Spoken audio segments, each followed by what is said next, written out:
Welcome to EPG Pathshala. Professor Gopal Reddy, Professor of Political Science, Osmania University. We are dealing with Module 2, Evolution and Significance of Public Policy. Public policy helps to shape the future of any system.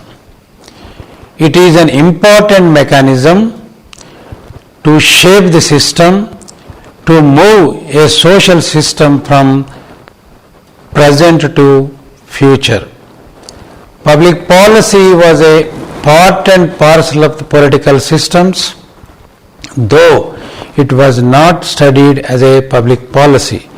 Wherever political systems were existed, policy formulation was a part of all the political systems world over.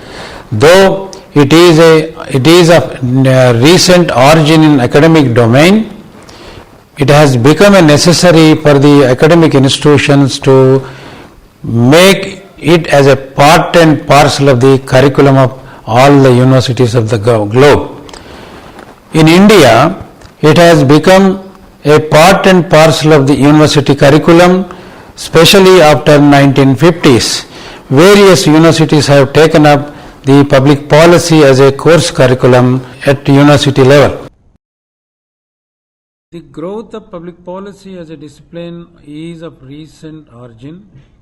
Public policies are as old as government. Public policies emerged with the emergence of organized state machinery to vigorously pursue its goals. Though public policies had been followed, there were hardly any organized efforts were made to study them as such. The passage of time gradually unfolded the need to examine public policies to further their cause of advancement.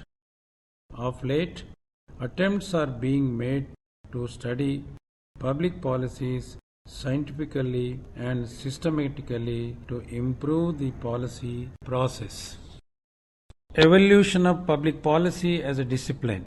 In the beginning, public administration was based on the separation between administration and politics. Public policy was not the subject of analysis within the discipline until 1950s.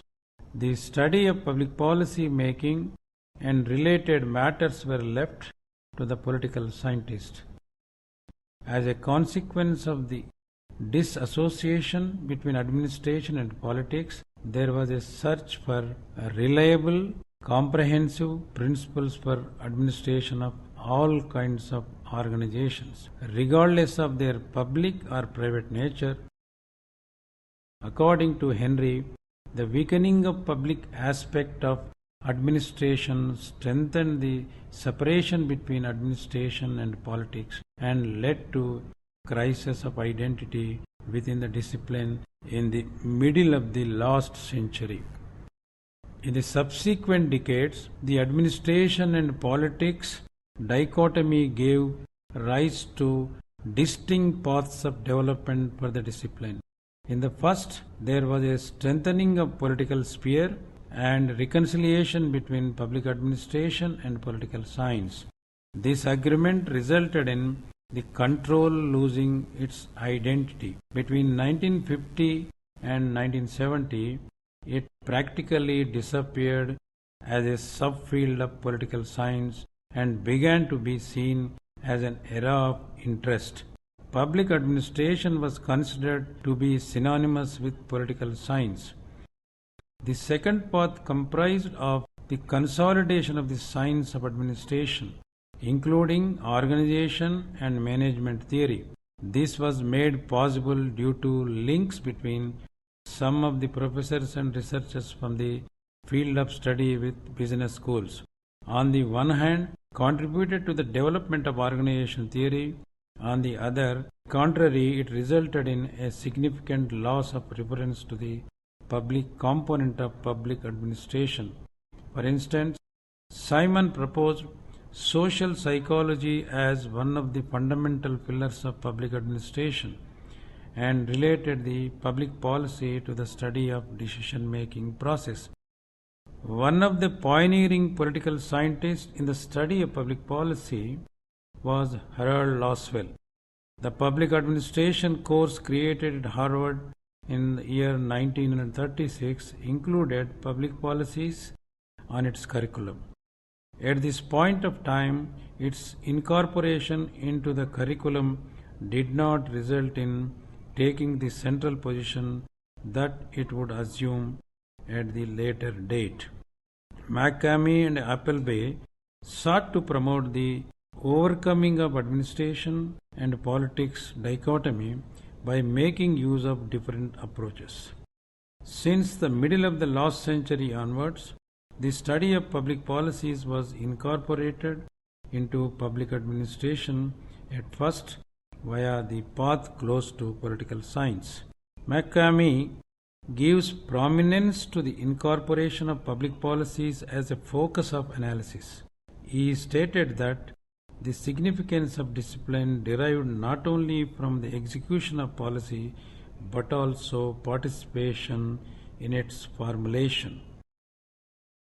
Throughout the 1960s and especially during the 70s, there was an expansion of graduate courses through the founding of independent public administration programs. It also witnessed a simultaneous decline in the number of courses linked to political science departments and business schools. In the same period, the research communities sought to reinforce the identity of the discipline and at the same time forge links with new fields of study. Efforts were made to connect the subject of public policy with university training in urban affairs, urban governance, and urban planning. The founding of National Association of Schools of Public Affairs and Administration in the year 1970 was a remarkable initiative of professional administration programs. This resulted in the constitution of public policy schools at the end of the 1960s and start of 1970s. The public policy analysis movement sought to establish training different from the type that had predominated in the public administration schools. Training public policy analysis, according to Althusser, this movement emerged as a result of collaboration between a group of elite universities and employees of the Ford Foundation and Solon Foundation. They sought to propose and implement a refocused professional education for the public service, which emphasized the analysis of public policies. The Ford Foundation made its donation to universities in the year 1973 to train the civil servants. The train provided a blend of social science education for analyzing and managing complex problems. According to Althusser, Opisa Bose, the traditional approach was grounded in political science. The new plan placed emphasis on microeconomics, while public administration focused on the institutions. The analysis of public policies stressed the substantive problems and strategies for solving these problems. According to them, it is easier to teach analytical skills than interpersonal relationships. If the study of microeconomics provided a solid basis for the methodological and prescriptive analysis of decision making, it might also prove to be an equivalent basis for developing an educational action-oriented project. If the analysis of public policies were well conducted and accessible, it might profoundly affect the outcome of policies. The most significant repositioning of the field of study shifted its focus to the analysis of substantive problems. Accordingly, public servants are given training under the capacity building programs. They were supposed to analyze social problems and suggest responses to these problems. Public servants are expected to contribute to the political development. The public policy schools and programs also had a tremendous impact upon the traditional public administration courses. In no other era was the impact of the public policy movement felt as strong as by the public administration programs. It began to include public policy course as a core requirement for this discipline. In the words of Eaglebert, of those university programs in existence before 1960, none have felt the impact of public policy analysis movement more than this category of the educational unit. Throughout its evolution as a field of study, public administration has been closely identified with the institutional and operational aspects of government. But until recently, more emphasis was given in educational programs to improve managerial effectiveness than to analyze specific public problems. With the social revolution of the 1960s, however, the training focus in traditional programs shifted rapidly to the point where nearly all the major public administration programs now offer courses in public policy analysis, with nearly of establishing public policy as a core requirement. The significance of public policy. Public policy as a course of action and direction has to keep people in the center. The relationship between the center and the citizens can remain cordial as long as the challenges, issues and problems are addressed through policy. In a pluralistic society, it is necessary to understand that common good is important in formulating the public policies. Public policy and society. The most important objective of public policy is to cater to the needs of the people for whom it is meant. With the changing nature of the state, the social roles of the government have been modified. The laissez-faire state was based on revenue collection and securing the lives of the people. In a welfare state, the disadvantaged groups were the focus of distribution and redistribution. In the present preamble state, this is hard to categorize, but panning consumerism has centered on delivery of goods and services. Whatever may be the focus and purpose, the social betterment is the fulcrum around which individual capabilities and potentials are to be harnessed. It is through public policy democracy becomes a more visible and the goals of deliberation, consensus and awareness are achieved. The recent debates and protests against increased cases of women harassment and rape are the result of participative and inclusive policy processes. Public policy and economy. An economy is dependent on a system based on interrelated parts and ideology pursued by the government of the day. The emergence of communism as an alternative to the capitalism led to the planned development. With this, the public policy became a more important. The post-independent India opted for mixed economy approach. Here, preference was given to public sector because of certain inhibitions towards the private sector. The 5-year plans via Planning Commission and National Development Council became the core of the economic policy. But when public sector malfunctioned and failed miserably, the market came to the forefront. The new industrial policy of 1991 and new economic policy of 1992 have resulted in increased importance being given to private, multinational and transnational corporations. At the same time, the multinational organizations led by Washington Consensus Institutions, World Bank and International Monetary Fund through Structural Adjustments Program have compelled the governments to change their economic system by modifying monetary, credit and fiscal policies. This reconstruction of the economy is an ongoing process where public policy plays a crucial role.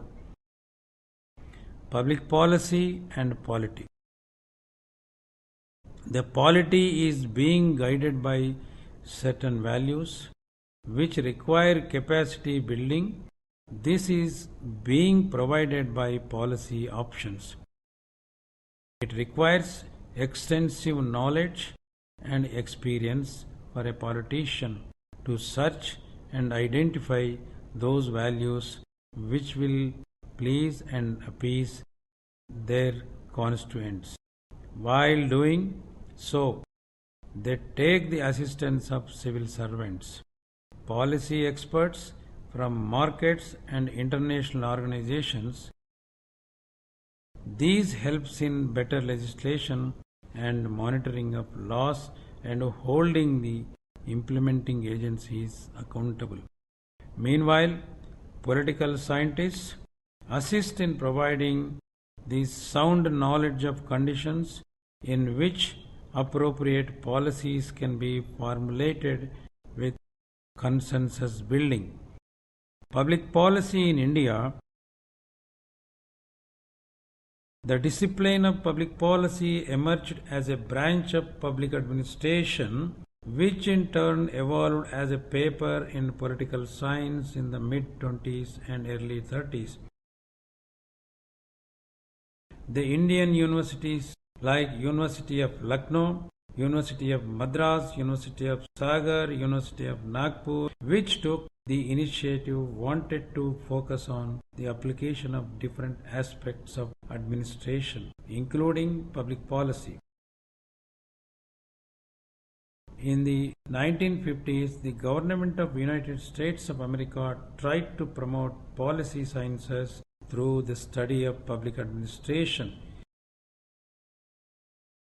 Keeping this in view, India took the services of Paul Appleby, who acted as a consultant to the government. Meanwhile, with the aid and Ford Foundation, the government of India opened a school, Indian School of Public Administration, in the year 1954, which was later transformed into a research and training institution.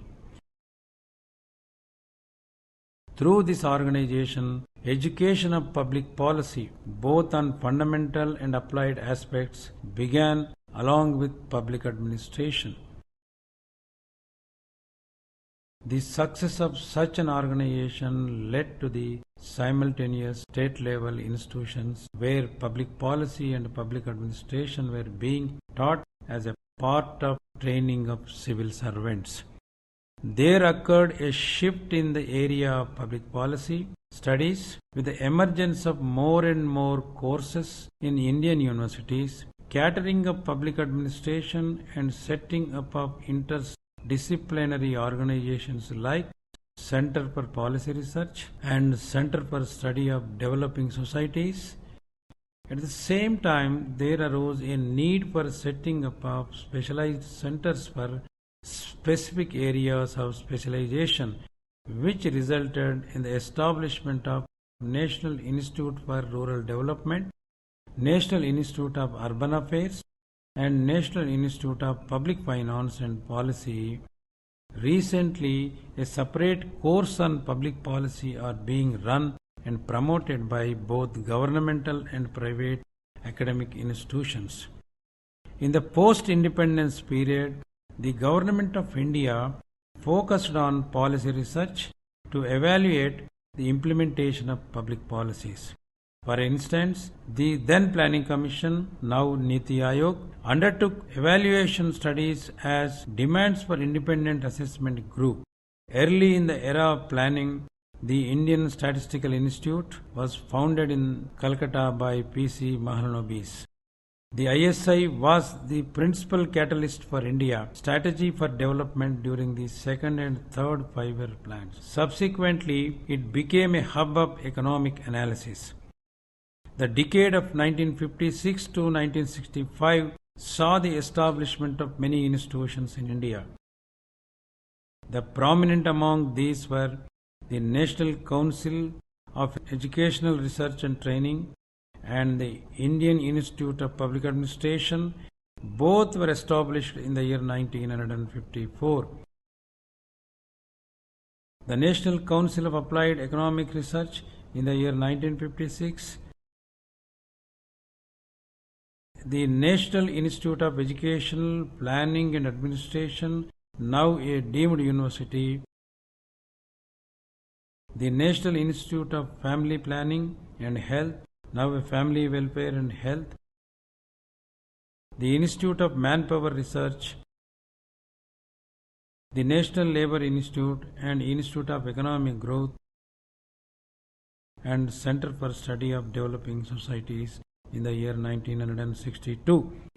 The second phase began with the establishment of Indian Council of Social Science Research in the year 1969.